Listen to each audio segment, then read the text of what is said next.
here with Charles Mettler. We are at the Veterans Home in Quincy, Illinois, and I'm here to talk to you about your war experiences. Can you first start off by telling me where you were born and raised? I was born and raised in Waco, Texas. That's McLennan County. It's right in the center of the state. What did your family do? What did they do? Yeah, your parents. Well, my stepfather was a mechanic for a Buick Cadillac house, and my mother was a housekeeper. How did they feel about the war when it started? Well, I don't think it... Well, I can't answer that question truthfully because I joined the military 6 months before the war was declared. Okay. And I wasn't around my family at the time, so telling you something would not be right because I wasn't even there. Okay. Why did you join the military? For love, romance, and adventure. And I found it all in San Diego for $2. Good. Were you married during the war? No, ma'am. No. I was single. I was 16 years old. Wow. Okay. What kind of training were you given? Well, normal boot camp at that time was a lot of marching, a lot of type of people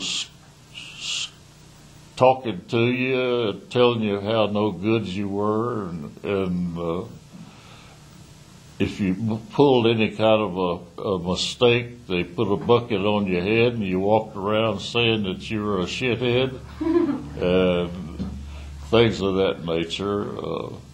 And we did an awful lot of marching, learned a lot to take a lot of commands, and we had a rifle, and they taught us the rifle and the pistol and take it apart and what the weapons would do.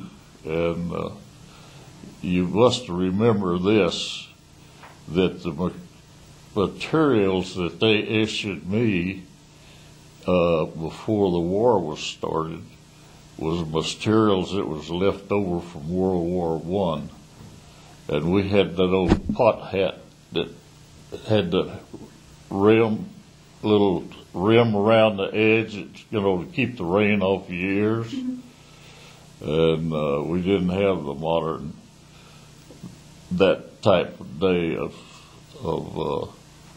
helmet, but that's when well, we didn't get the new helmet until after we had gone overseas.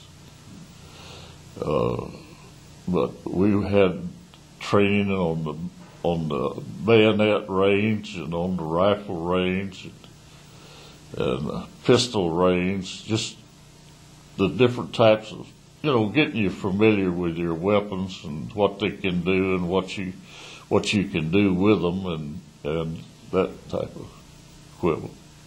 Which army or which military rank were you? I was in what? Which military branch were you in? What branch? Yeah. I was in the Marine Corps. Yeah, in the regular service. I joined June the 7th, 1941. Lied about my age. I was 16 years old, so I would have been 17 in October the 16th was my birthday. And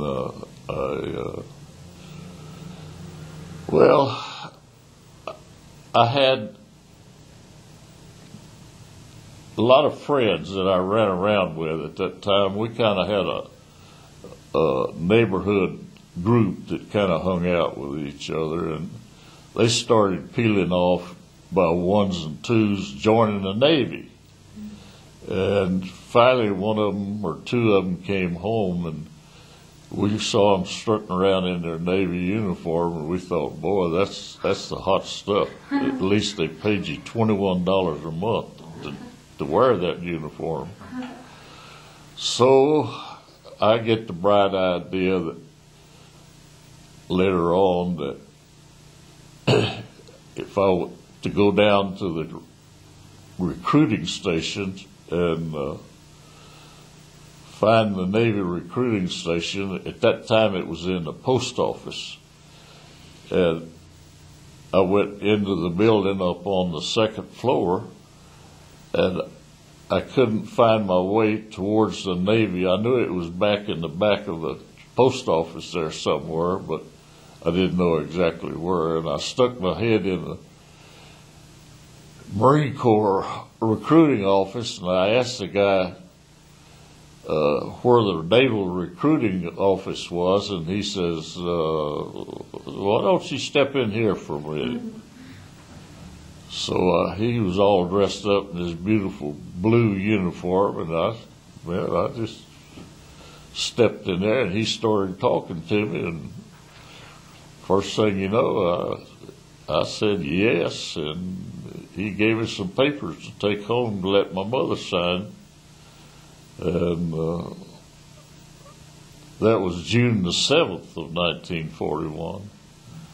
And she signed them, and I took them back down there. And about 2 weeks later, they sent 15 of us to Dallas, which was where they examined you, physical examination and so forth. And they gave us a physical examination and swore us in and put us on a train, sent us to California. What responsibilities did you have during the war? What? After your training, what responsibilities did you have? I was what they call a grunt, hon, and that means the front line foxhole guy. And by the time I got there to the front lines, they had made me a BAR man, Browning automatic rifle. And that was my position in the platoon. They had 2 to the squad, and we had a 10-man squad, and two men in that 10-man squad was BAR men, and we had 4 squads to the platoon. Okay. Were you close with many of the people that you fought with? Were you friends with them? Well, sure. You want to talk about the bond that you Well, there's been a couple I've been trying to get in touch with now for 50 years, and I haven't been able to find them. But it doesn't look like I'm going to, because I don't have many years left. I understand that you were in Samoa, which is an island off the South Pacific. You want to tell us about your experiences there? Well, war was declared December the 8th. And as soon as it was declared, well, of course, they started getting us ready to go overseas. And before we could go overseas, they took our whole regiment, and we moved down to the Mexican border south of San Diego, and we were supposed to protect anything that come in that area, anything that come ashore. Well, we were to be a defense in the area, and we sat down there and watched Mexican fishing boats go up and down the coast all night long, and we stayed down there about 3 days. We loaded up and went back to Camp Elliott, and that was our training camp for the regiment. And by then, 3 Matson liners had come into the harbor, which we didn't know at the time, but on January the 7th, we loaded up on those 3 ships and went to Samoa. Took us about 2 weeks to get there, and there was a defense battalion on the island already, which they didn't have much infantry. but they had a few anti-aircraft guns and things of that nature. And that was our job, was not only to defend the island, but to build fortifications for more, foxholes and gun emplacements, things of this nature. And when we weren't training, getting used to the tropics, the heat and the rain and all that stuff, it was battering us nearly every day.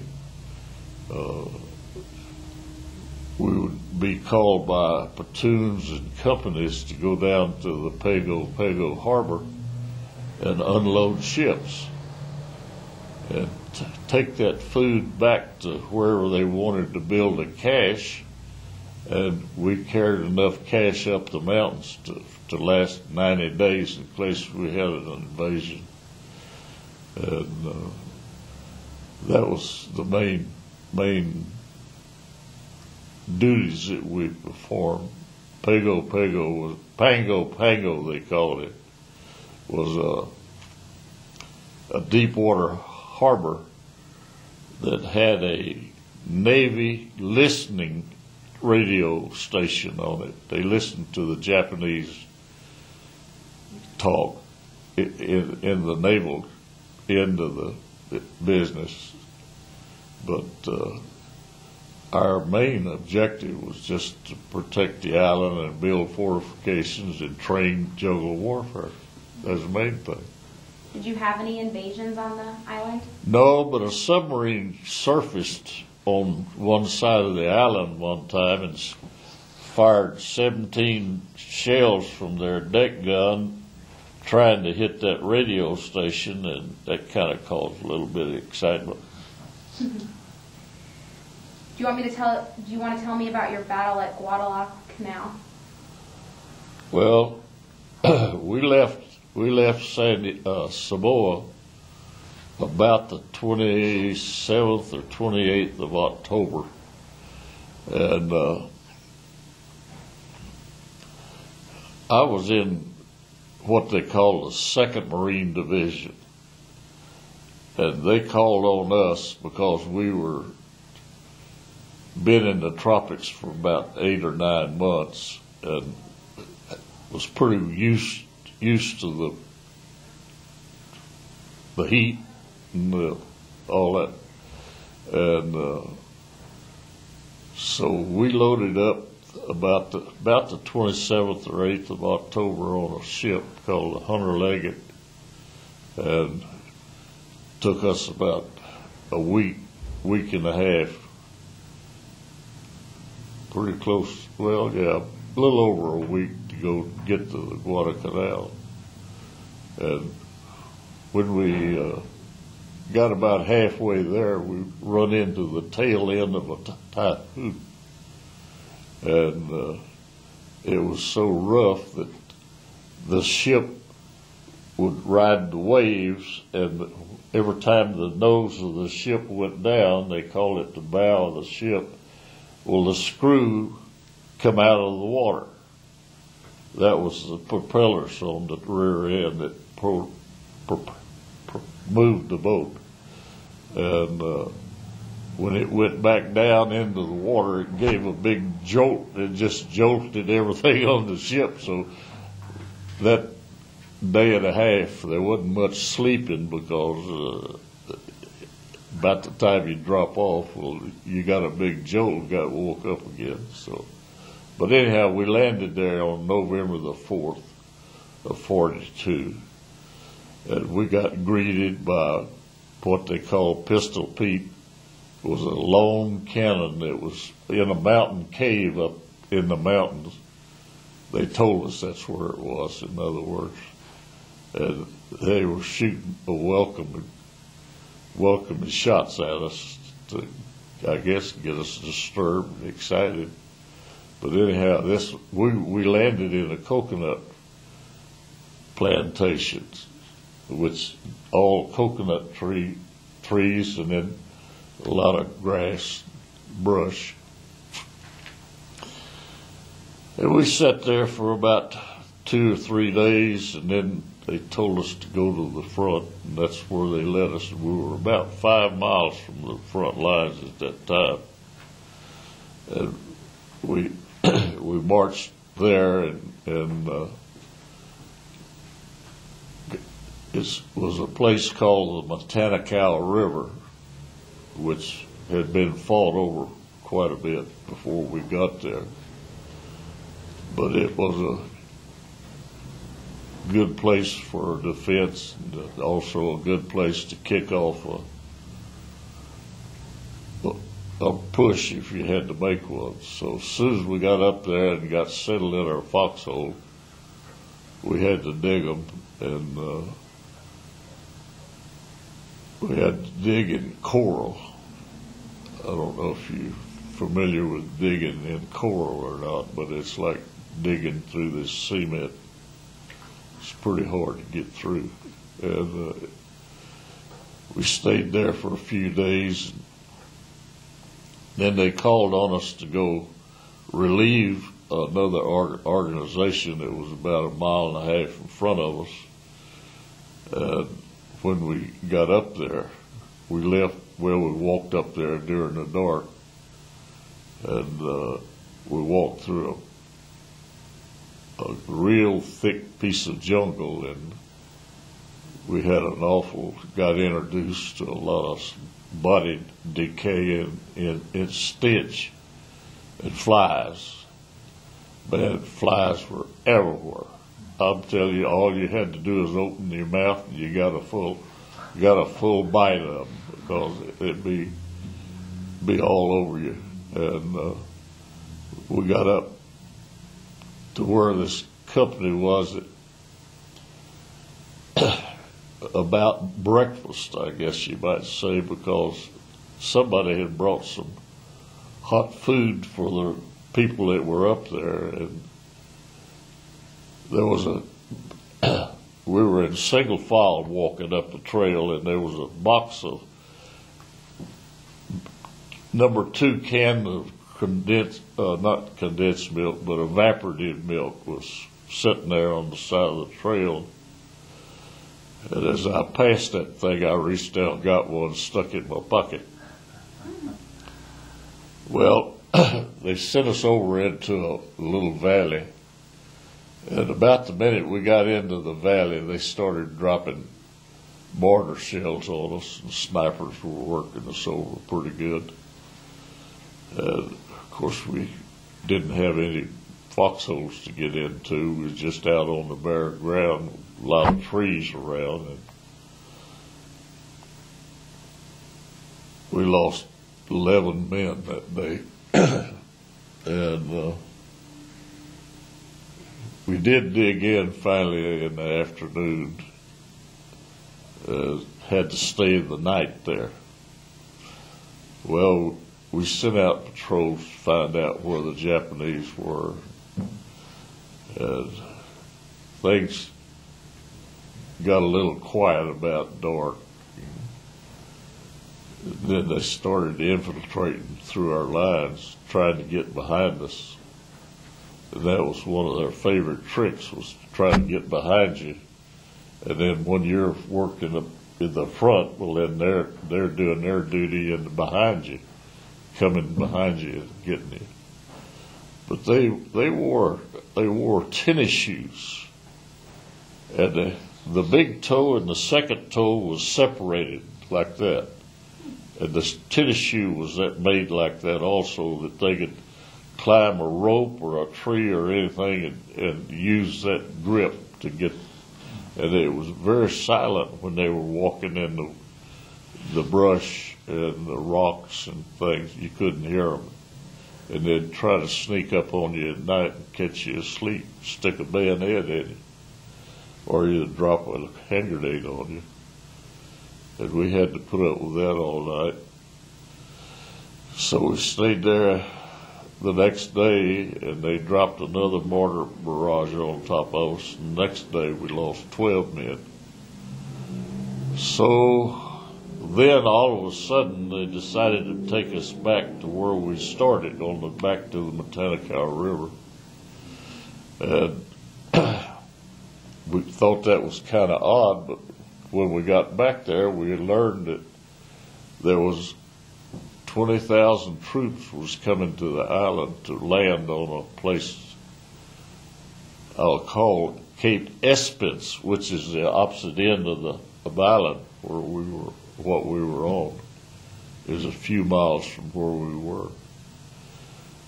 But the thing is, once we got back across the river,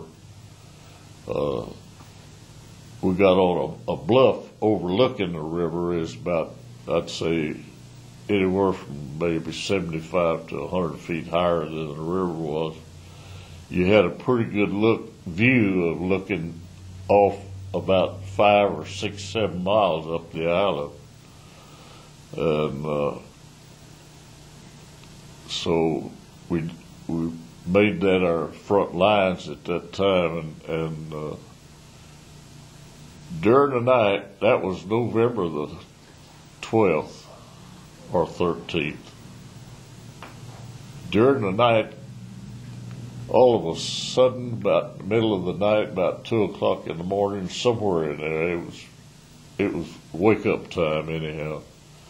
And the sky just lit up so bright you could have read a newspaper.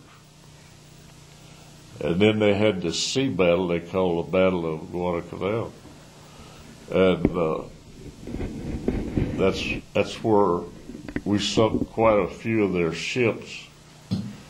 But before those ships got to there, the Air Force had worked on the ship convoy up the chain of the island and had sunk nearly all of the transports.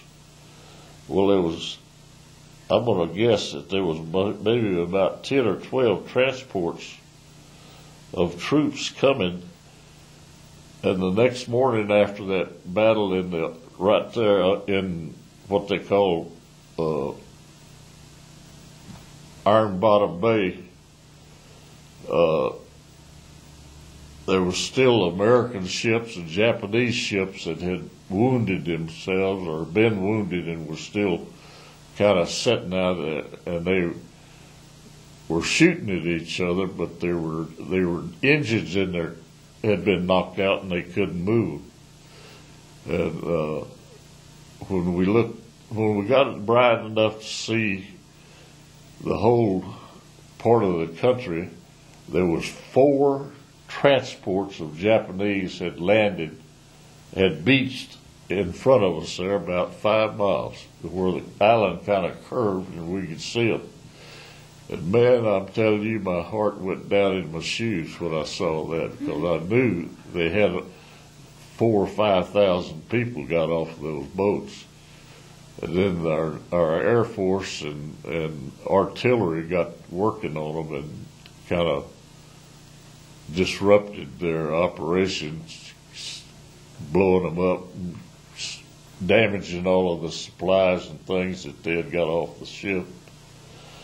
And if you ever read history, you'll find that November the 12th, 13th, and 14th, that was one of the biggest disasters for the Japanese Navy. Also, not only in troops, but also ships. And here we're sitting up on that island, didn't know what to expect next, because our line at that time was that river. They were on that side of the river, and we were on this side of the river. And we got very alert, stayed awake at night, and was waiting for them to try to slip up on us. So we got some artillery started dropping in on where our part of the line was, on the nose of this bank. They couldn't figure out where they were coming from, but it was Japanese artillery.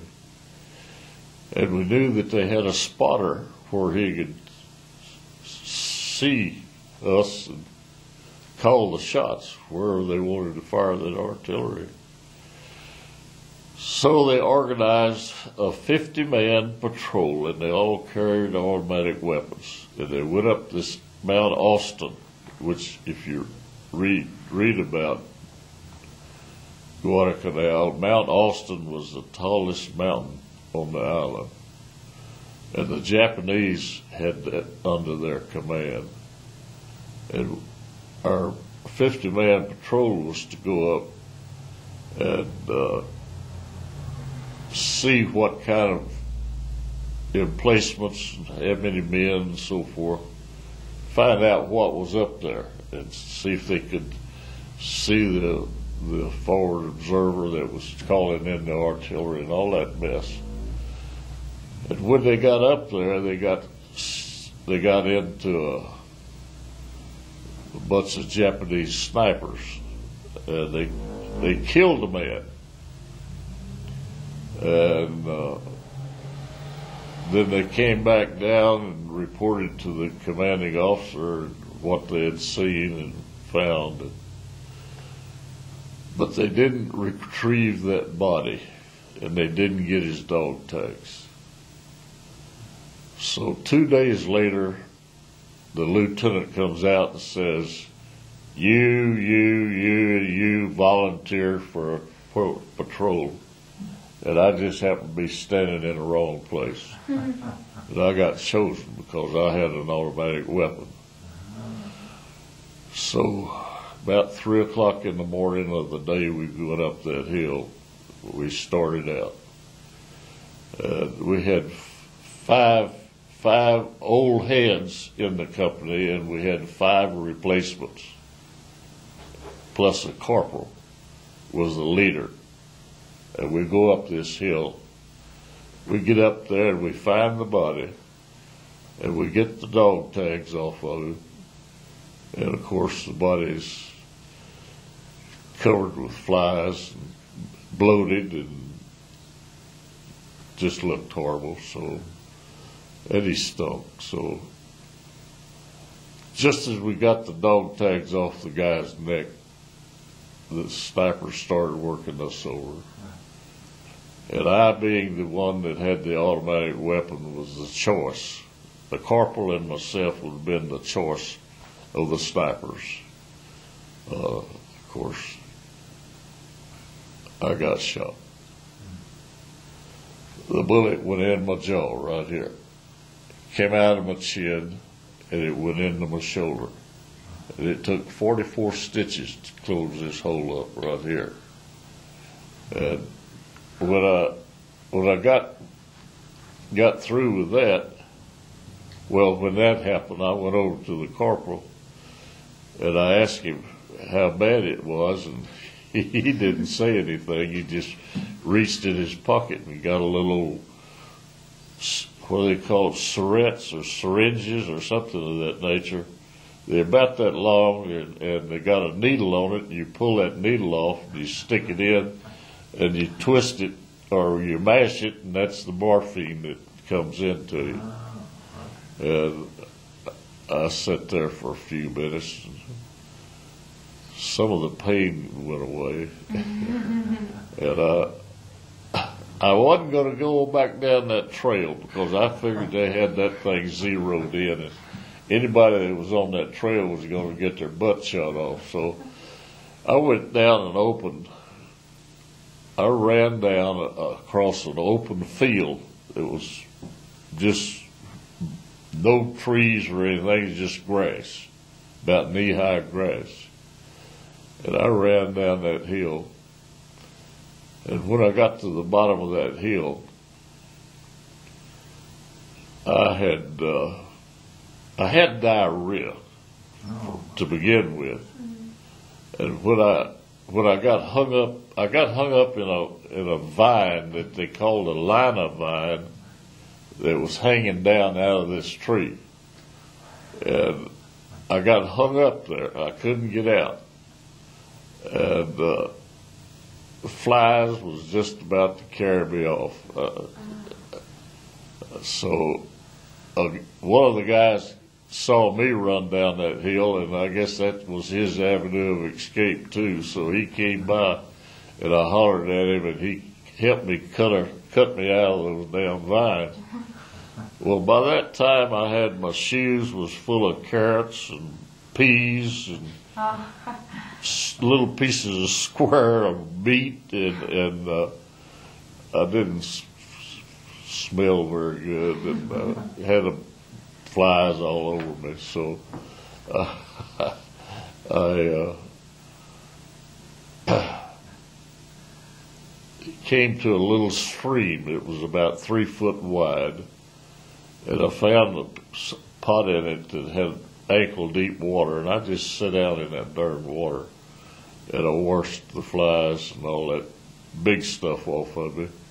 And then the guy and I walked together to our lines, which was about a mile farther on, and just as I got there, 4 bushy-headed natives come out of nowhere and had a litter, and they were sent out to pick me up, and I crawled on that litter, and they carried me over the ridge, down the other side of the ridge, to a road that was built along the shore of the water.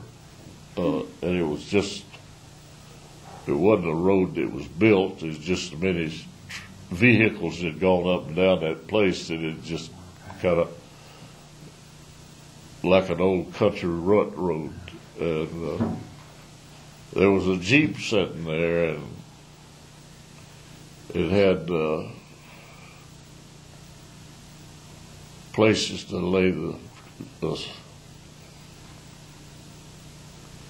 litters, and they put me on one of them and put me across the hood, put another guy across the back seat. We rode about 5 miles back to an aid station.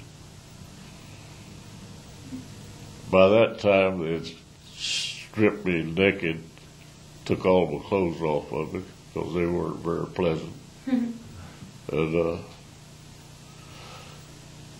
doctor worked on me, and he told me it took 44 stitches to close this thing up right here. And then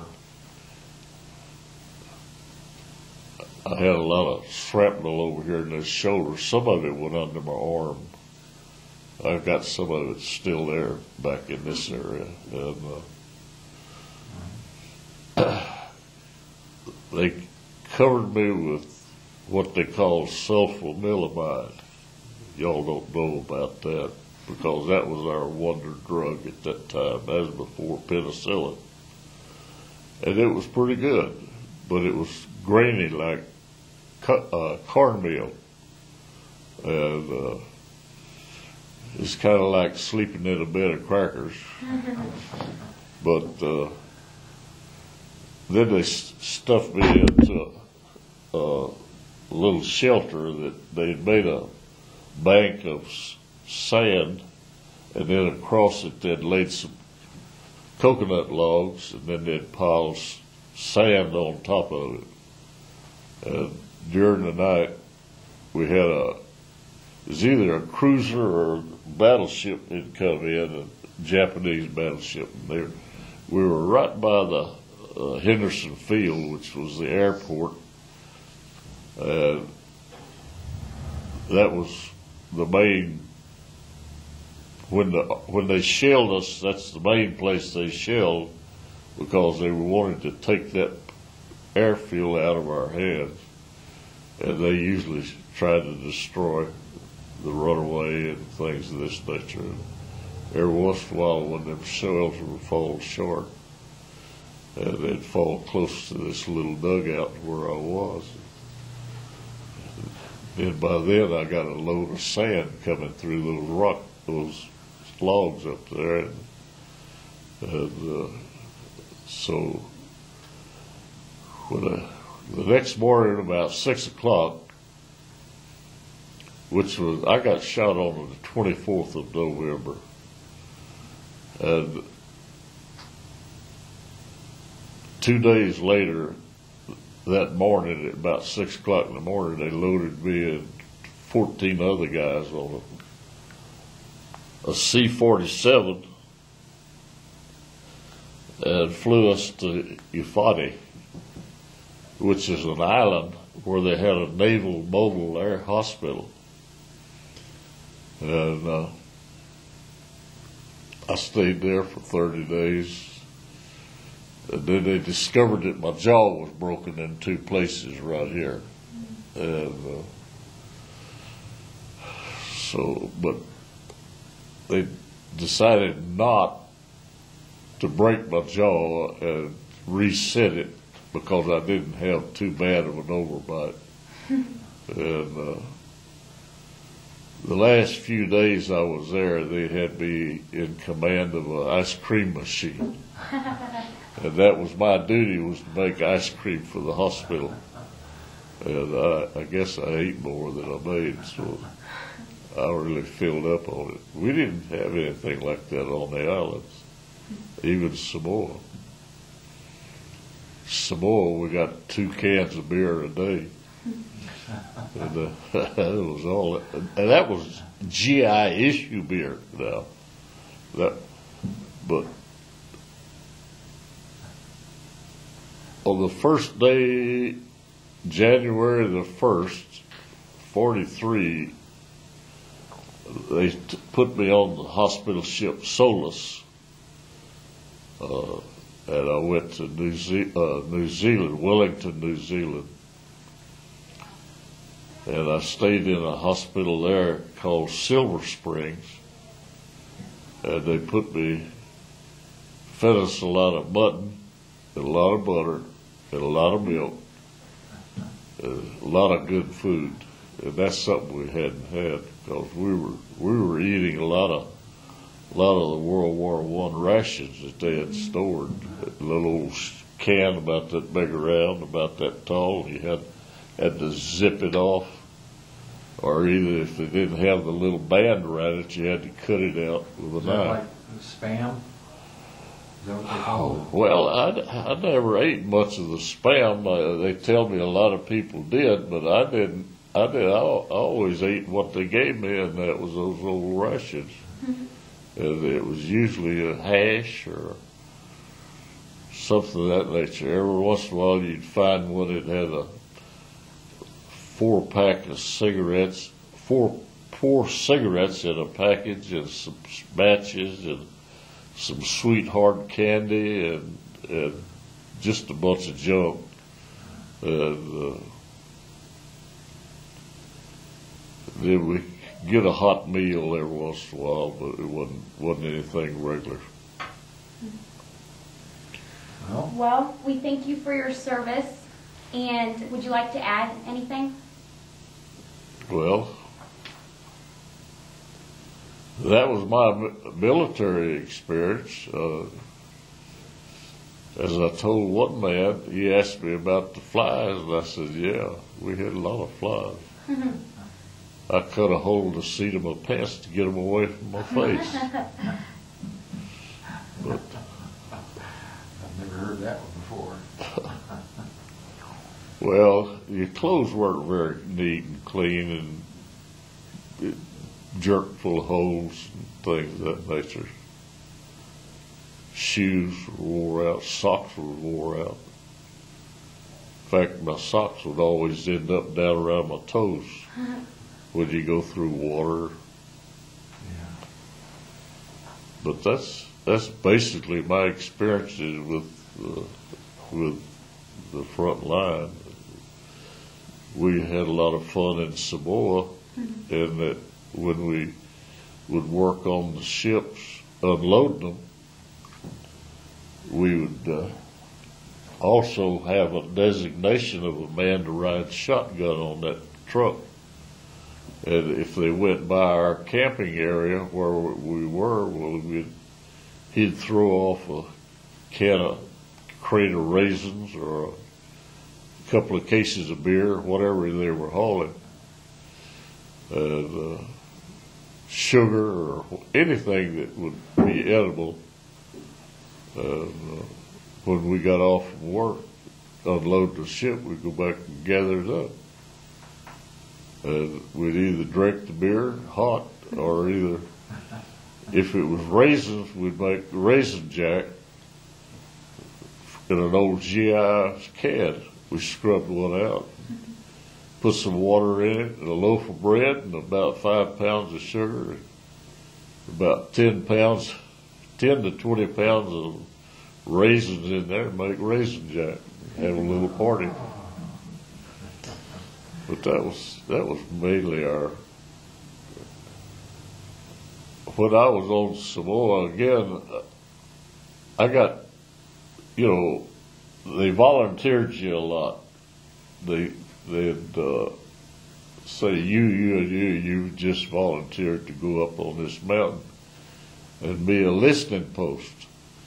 So another guy and I got chosen, and what we were to do was to go up on this mountain at the foot of the harbor, and one of us would go down the other side of the mountain, almost to the water, and sit there and listen for something to come up that side of the mountain.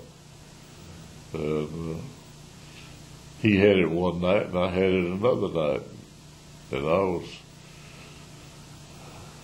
he was down there one night, and our warning on the island, if there's anything of emergency, was to fire 3 shots.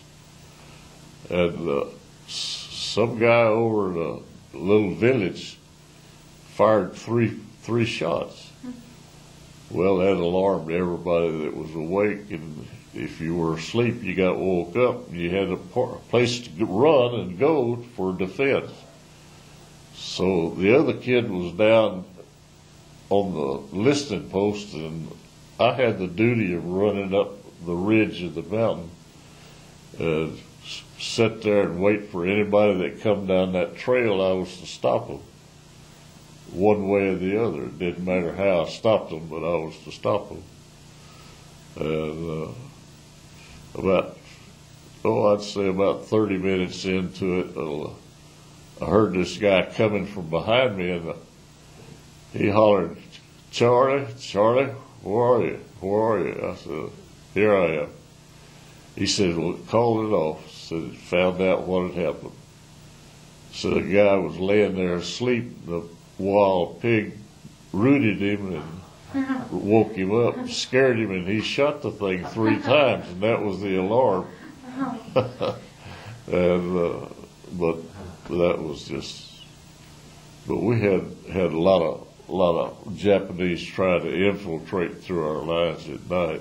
And that was always a scary thing, because you couldn't feel it.